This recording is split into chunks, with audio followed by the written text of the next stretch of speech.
जैन सभी को कैसे हो आप सभी लोग। उम्मीद है कि सारे लोग अच्छे होंगे, स्वस्थ होंगे। तो आप सभी का फिर से स्वागत है आज के इस तीसरे सेशन में। और आप लोगों को कैसा लग रहा है ये सेशन ज़रूर कमेंट में बताएं। और जितना हो सके उतना शेयर करें अपने दोस्तों के पास, क्योंकि ये ऐसा मैं सेशन चला रहा हूँ जो 15 मिनट में आपके 30 क्वेश्चन कर दे रहा है, बिल्कुल गहराई से। लगभग 30 क्या, बहुत अधिक ही क्वेश्चन हो जा रहे हैं, क्योंकि मैं बिल्कुल गहराई से बता रहा हूँ इसमें। तो आप लोग ज़रूर इस वीडियो को जितना जितना हो सके शेयर करें, ताकि वो सभी लोग का टाइम ना नुकसान हो पाए, जो अपने चाय पीते वक्त या फिर घूमते वक्त या फिर कहीं इधर उधर ट्रेवल्स में जो समय नुकसान कर देते हैं 10-15 मिनट, वो 10-15 मिनट में वो 30 क्वेश्चन का रिवीजन कर ले, 30 क्वेश्चन के पढ़ाई कर लें। तो ये काफ़ी ज़्यादा प्रॉफिटेबल है आप लोगों के लिए। तो इसलिए मैं बोल रहा हूँ कि ये क्वेश्चन हर लोग को देखें, शेयर करें ताकि आपके दोस्त वगैरह। ठीक है, तो चलते हैं आज का इस क्लास में, आज का इस स्टेज में फिर से आप सभी का स्वागत है। और चलते हैं आज का, देखते हैं पहला क्वेश्चन। पहला क्वेश्चन है कि भारतीय संविधान का कौन सा अनुच्छेद संसद को नए राज्य के प्रवेश या स्थापना की शक्ति प्रदान करता है?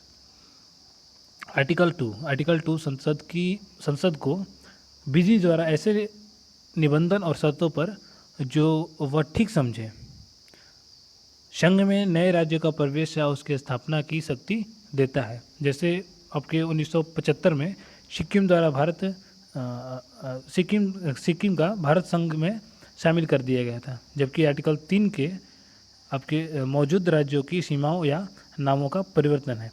लेकिन आपके जो बात करें कि संविधान के नए राज्य का नए राज्य का निर्माण, तो वो आपकी निर्माण या स्थापना आपकी आर्टिकल 2 में है। और 3 में मौजूद राज्य, यानी अपने जो राज्य भारत के हैं, भारत के अंदर जो उनकी नाम सीमाएं में परिवर्तन दी गई है। तो आपके बोल रहा है कि संसद के नए राज्य का प्रवेश या स्थापना, तो वो आर्टिकल 2 हो जाएगा। इसका करेक्ट आंसर हो जाएगा बी।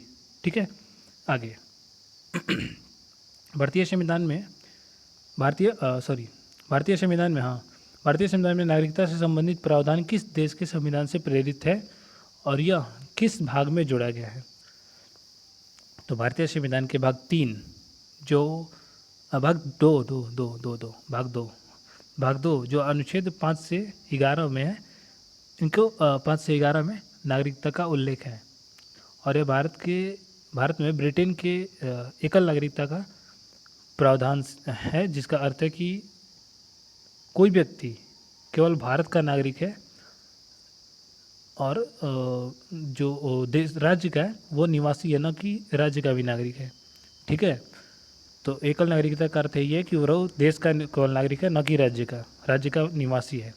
और ये भारत के आपके ब्रिटेन के संविधान से लिया गया है नागरिकता। ठीक है, तो इसका उल्लेख जो है आपके भाग 2 में अनुच्छेद 5 से 11 तक है। ठीक है, तो ये ब्रिटेन से ली गई, इसका करेक्ट आंसर हो जाएगा बी। आगे, किसी विदेशी नागरिक को भारत की नागरिकता प्राप्त करने के लिए देशीकरण के तहत भारत में कम से कम कितने वर्ष रहना अनिवार्य है? किसी विदेशी नागरिक को।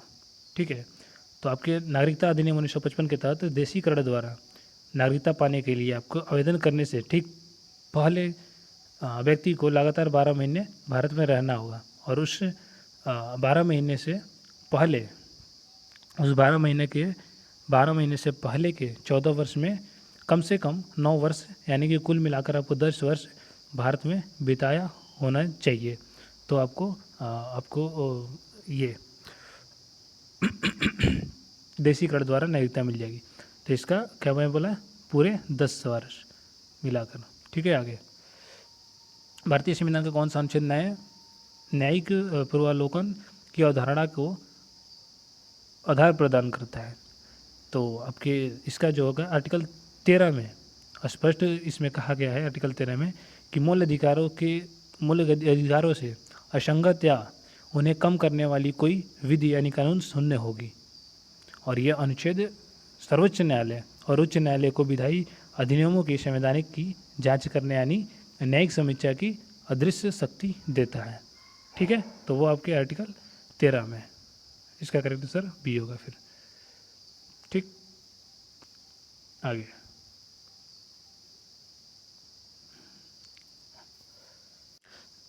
आगे, प्रेस की स्वतंत्रता भारतीय संविधान के किस अनुच्छेद के तहत एक अंतर्निहित मौलिक अधिकार है? तो आपके यदि संविधान में प्रेस की स्वतंत्रता शब्द का अलग से उल्लेख नहीं है, बल्कि ये सर्वोच्च न्यायालय ने विभिन्न मामलों में यह स्पष्ट किया है कि वाक और अभिव्यक्ति की स्वतंत्रता आपके 19 के 1 के ए में है, और इसके अंतर्गत प्रेस का या मीडिया की स्वतंत्रता भी शामिल है। तो ये आपके 19 का 1 के ए में है। ठीक, आगे। भारतीय संविधान के किस अनुच्छेद के तहत किसी व्यक्ति को एक ही अपराध के लिए एक से अधिक वर्ष दंडनीय नहीं किया जा सकता? तो आपके आर्टिकल 20 के 2 में के अनुसार किसी व्यक्ति को एक अपराध के लिए एक ही बार सजा दिया जाएगा, ना कि 2 बार दिया जाएगा। तो आर्टिकल 20 के 2 के द्वारा। आगे, भारतीय संविधान का कौन सा अनुच्छेद अल्पसंख्यकों को अपनी पसंद की शिक्षण संस्थाओं की स्थापना और प्रशासन करने का अधिकार देता है? तो इसका जो आपका होगा संस्कृत और शिक्षा संबंधित अधिकार आर्टिकल 30 के तहत सभी अल्पसंख्यकों को अपनी रुचि के अनुसार शिक्षा संस्था की स्थापना करना और उनका प्रबंध करने का अधिकार देता है, आर्टिकल 30 के अनुसार। ठीक है, आगे। भारतीय संविधान का कौन सा अनुच्छेद कुटीर उद्योगों को प्रोत्साहन से संबंधित है? कौन सा अनुच्छेद प्रोत्साहन से संबंधित है? तो नीति निर्देशक तत्वों के तहत आर्टिकल 43 में गांधीवादी विचारधारा के अनुरूप यह कहा गया है कि राज्य ग्रामीण क्षेत्रों में व्यक्तिगत या सहकारी आधार पर कुटीर उद्योगों को बढ़ावा देने का प्रयास करेगा। तो आर्टिकल 43 में। आगे, मादक पेयों और स्वास्थ्य के लिए हानिकारक नशीले पदार्थ के सेवन पर प्रतिषेध का निर्देश किस अनुच्छेद में है? तो आपके आर्टिकल 47 के तहत राज्य का यह कर्तव्य है कि वह लोग के जीवन पर स्तर और स्वास्थ्य को सुधारे, और इसी अंतर्गत शराबबंदी या नशीले दवाइयों पर प्रतिबंध लगाने का अधिकार राज्य को मिलता है। ठीक है, तो जैसे कि बिहार में आपकी शराबबंदी है, और इसी अनुच्छेद की भावना के तहत ये लागू की गई है। ठीक है, आर्टिकल 47। आगे, वैज्ञानिक दृष्टिकोण मानववाद और ज्ञानार्जन का विकास करना प्रत्येक राज्य का कर्तव्य होगा। यह किस मूल अधिकार के अंतर्गत आता है? तो ये आर्टिकल 51 के ए के कॉलेज एच या 8वें मूल कर्तव्य में कहा गया है कि भारत के प्रत्येक नागरिक का कर्तव्य होगा कि वह वैज्ञानिक दृष्टिकोण मानववाद और सुधार की भावना का विकास करे।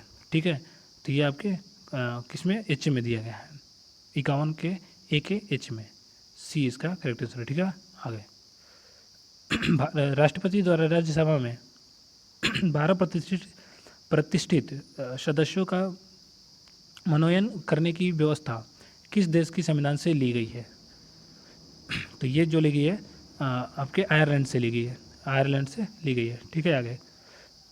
यदि लोकसभा का अध्यक्ष और उपाध्यक्ष दोनों अनुपस्थित हो तो लोकसभा की बैठक की अध्यक्षता कौन करेगा? उस समय लोकसभा के अध्यक्ष की बैठक लोकसभा अध्यक्ष द्वारा गठित सभापतियों के पैनल पर कोई सदस्य चुना जाएगा। ठीक है, तो कोई सदस्य करेगा, इसका करेक्ट आंसर हो जाएगा सी। आगे, संसद के किसी भी सदन द्वारा पेश किए गए स्थगन प्रस्ताव का मुख्य उद्देश्य क्या होता है? स्थगन प्रस्ताव का मुख्य उद्देश्य क्या होता है? तो किसी अविलंबनीय लोक महत्व के निश्चित मामले पर चर्चा करने के लिए सदन की कार्यवाही को रोकना होता है। ठीक है, इसका करेक्ट आंसर सी हो जाएगा। आगे, भारतीय संसद की लोक उपक्रम समिति में कुल कितने सदस्य होते हैं? लोक उपक्रम समिति में कुल कितने सदस्य होते हैं? तो इसमें टोटल 22 सदस्य होते हैं, 15 लोकसभा के और 7 राज्यसभा के। ठीक है, राज्यसभा के। आगे, भारत सरकार का प्रथम विधि अधिकारी कौन होता है और उसका उल्लेख किस अनुच्छेद में की गई है? आर्टिकल 76 के तहत भारत का महान्यायवादी यानी अटॉर्नी जनरल ऑफ इंडिया केंद्र सरकार का मुख्य कानूनी सलाहकार और सर्वोच्च विधि द्वारा अधिकारी होता है। ठीक है, और यह देश की किसी भी अदालत में सरकार का पक्ष रख सकता है। तो ये आर्टिकल 76 में किया गया है। ठीक है, महान्यायवादी। आगे, संविधान के किस अनुच्छेद के तहत राज्यपाल को राज्य विधानमंडल के विश्रांति काल में अध्यादेश जारी करने का शक्ति प्राप्त है? तो आपके ये 213 के अनुसार 213 राज्यपाल का, और यही राष्ट्रपति के अध्यादेश की बात करें तो वो आर्टिकल 23 में की गई है। ठीक है, राष्ट्रपति की। आगे, राज्य विधान परिषद की कुल सदस्य का कितना भाग स्थानीय निकायों यानी स्थानीय निकायों द्वारा चुना जाता है? तो आपके आर्टिकल 171 के अनुसार विधान परिषद में कुल सदस्यों का 1/3 भाग स्थानीय निकाय द्वारा, 1/3 विधानसभा के सदस्यों द्वारा और 1/12 भाग स्नातक यानी ग्रेजुएट द्वारा और 1/2 शिक्षकों के द्वारा, और शेष जो बच्चे हैं 1/6 वो राज्यपाल द्वारा मनोनीत किए जाते हैं। ठीक है, तो आर्टिकल 100 ये बोल रहा है कि विधान परिषद सदस्य का स्थानीय निकाय द्वारा, तो इसका करेक्ट आंसर रहेगा 1/3। ठीक है, 1/3 भाग विधानसभा सदस्यों के द्वारा चुना जाता है। ठीक है, आगे, राज्य के मुख्यमंत्री की नियुक्ति से संबंधित प्रावधान अनुच्छेद किस संविधान के किस अनुच्छेद में संबंधित है?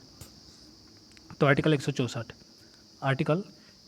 के अनुसार मुख्यमंत्री की नियुक्ति राज्यपाल द्वारा की जाएगी, और इसमें चर्चा की गई आर्टिकल 164 के 1 में। आगे, किसी उच्च न्यायालय के न्यायाधीशों के वेतन भत्ते किस पर भारित होते हैं? किसी हाईकोर्ट के, यानी हाईकोर्ट के वेतन भत्ते जो है वो आपके राज्यपाल के संचित निधि द्वारा होते हैं। राज्यपाल के संचित राज्य की संचित निधि। ठीक है, बी, राज्य की संचित निधि पर होती है। ठीक है, आगे, अधीनस्थ न्यायालयों का पर्यवेक्षण और नियंत्रण संविधान के किस अनुच्छेद के तहत उच्च न्यायालय द्वारा किया जाता है? तो आपके आर्टिकल जो 237 के तहत प्रत्येक उच्च न्यायालयों को उन सभी क्षेत्रों के अधीनस्थ न्यायालयों और अधिकरण पर अधिक्षण की शक्ति होता है जहाँ तक उसका अधिकार क्षेत्र फैला होता है। ठीक है, तो आर्टिकल 227 के तहत। ठीक है, बी। आगे, निम्नलिखित में से कौन सा रिट केवल न्यायिक या अर्ध न्यायिक प्राधिकारियों के खिलाफ ही जारी की जा सकती है, प्रशासनिक अधिकार के खिलाफ नहीं? तो इसका जो करेक्ट आंसर हो जाएगा वो हो जाएगा प्रतिषेध जो है वो केवल रिट केवल न्यायिक या अर्ध न्यायिक पदाधिकारियों के खिलाफ जारी की जाती है, प्रशासनिक अधिकारियों के खिलाफ नहीं। ठीक है, आगे, भारतीय संविधान का कौन सा अनुच्छेद केंद्र द्वारा राज्यों को दी जाने वाली सहायता अनुदान से संबंधित है? तो इसका 22 का जो करेक्ट आंसर हो जाएगा आपका आर्टिकल 275। ठीक है, आगे, अंतर्राज्यीय जल विवाद के निर्णय से संबंधित प्रावधान संविधान के किस अनुच्छेद में दिए गए हैं? संविधान के किस अनुच्छेद में दिए हैं?